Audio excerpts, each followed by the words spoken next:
Magandang araw mga kapatid, Noxky Vlog. Andito tayo ngayon sa Buildtech, Santa Cruz, Cubao, Pampanga para mag-review ulit ng mga bagong motor dito. So, ito po yung Badja 150cc, no, na latest 2021 mga kapatid. So, abangan po natin yan. Pero kung bago ka pa lang sa aking channel, ay huwag mo kalimutan na mag-subscribe. And then, click mo na rin yung notification bell para update tayo sa mga susunod na video. Alam ko may nagre-request nito eh. So ito na yung nare-request nyo, sir, yung Badja. So stay tuned po. Shall we have breakfast together?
So ito po mga kapatid yung latest na labas ngayon ng Kawasaki Badja CT150 mga kapatid 2021.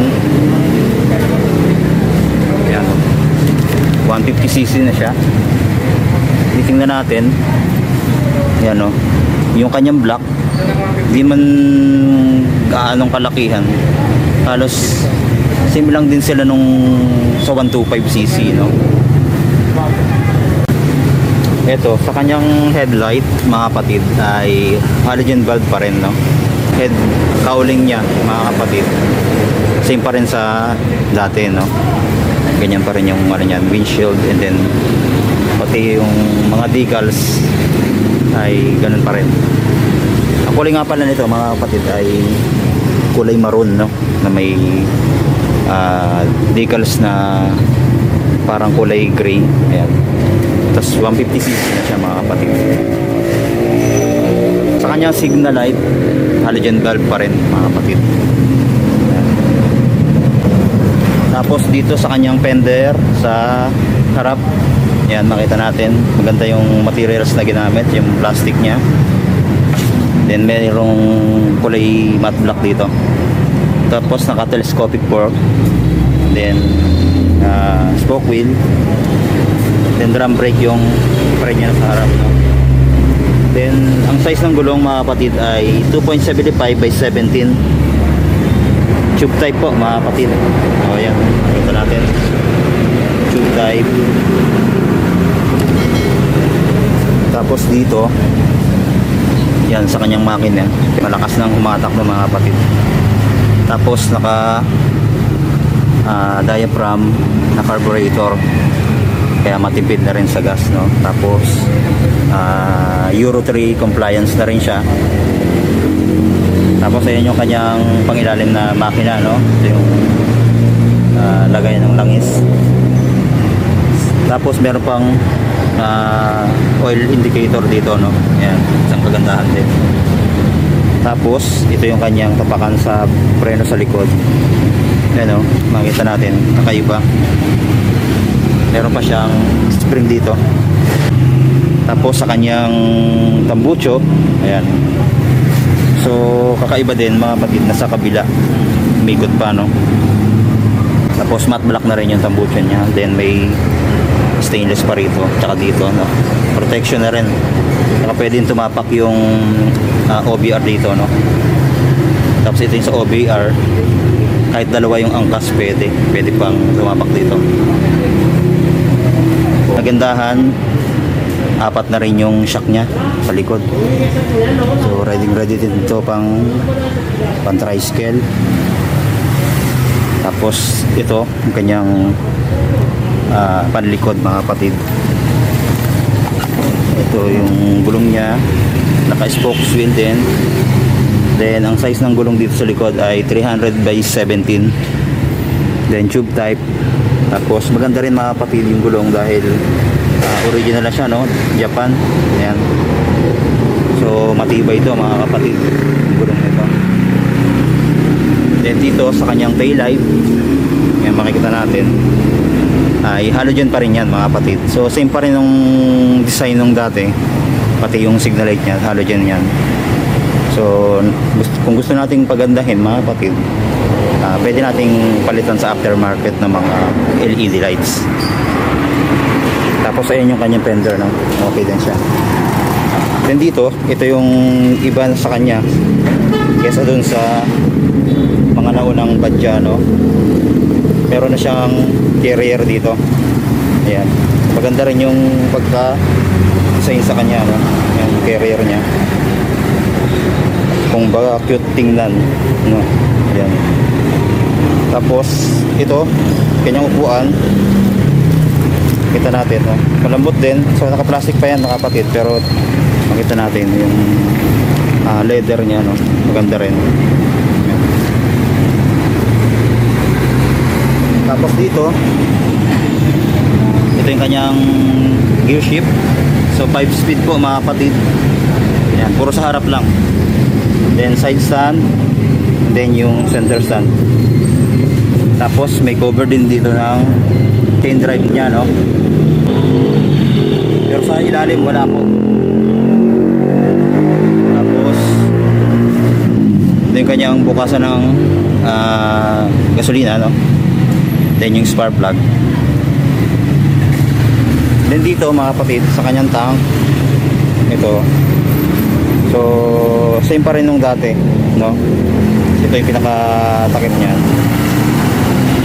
So ang tank capacity nito ay nasa hanggang 10. So marami na rin, mga kapatid, yung may lalagay dito. So dito naman tayo, mga kapatid, sa kanyang mga switch na ginamit sa kanya, no? Ito looks premium na rin, mga kapatid, yung mga switch dito. Ito yung high and low nya, then yung turn signal light, then busina, ayan. Then meron siyang pass switch, no? Ayan. Then ito yung kanyang clutch. So naka-plastic pa siya pero palambot, no? Ayan, no? Makikita natin.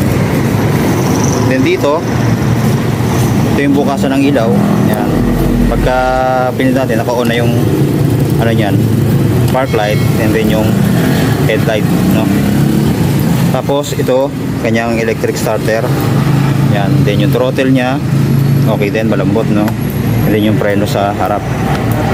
Then dito, sa kanyang panel, ay analog pa rin, mga kapatid. Pero mas maganda na, mga kapatid, tingnan, no? Andito yung kanyang speedometer, odometer.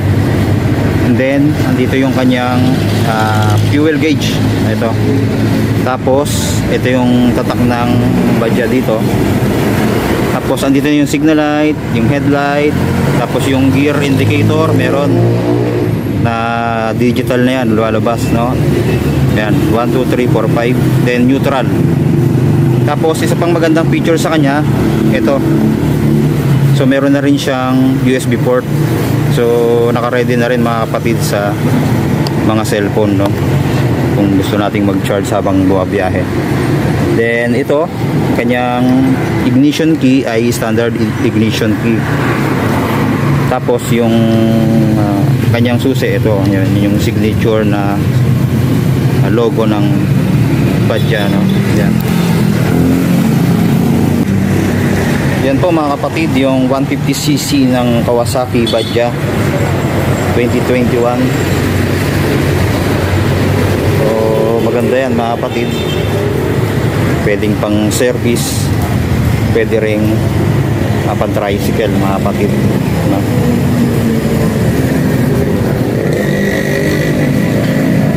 Yan ang makina pala nito mga kapatid ay timing chain engine na, no? Kasi may rongga nito. Yan. Timing chain engine. Then ito yung kanyang busina.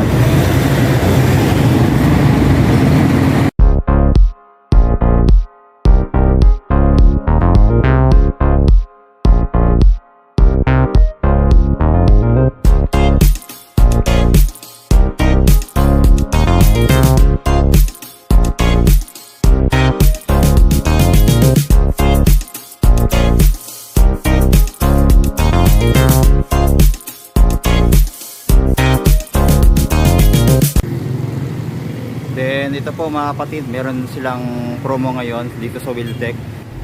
Ngayong Germans mga kapatid, meron silang yung 48 months installment terms mga kapatid, no? Available po dito yan mga kapatid sa Wheeltech. Kukuha tayo ng motor na kaya nating tulugan mga kapatid within 48 months. Yan. So dalaw na lang kayo dito para ma-assist kayo ng mga sales staff nila dito, no? Ayan po.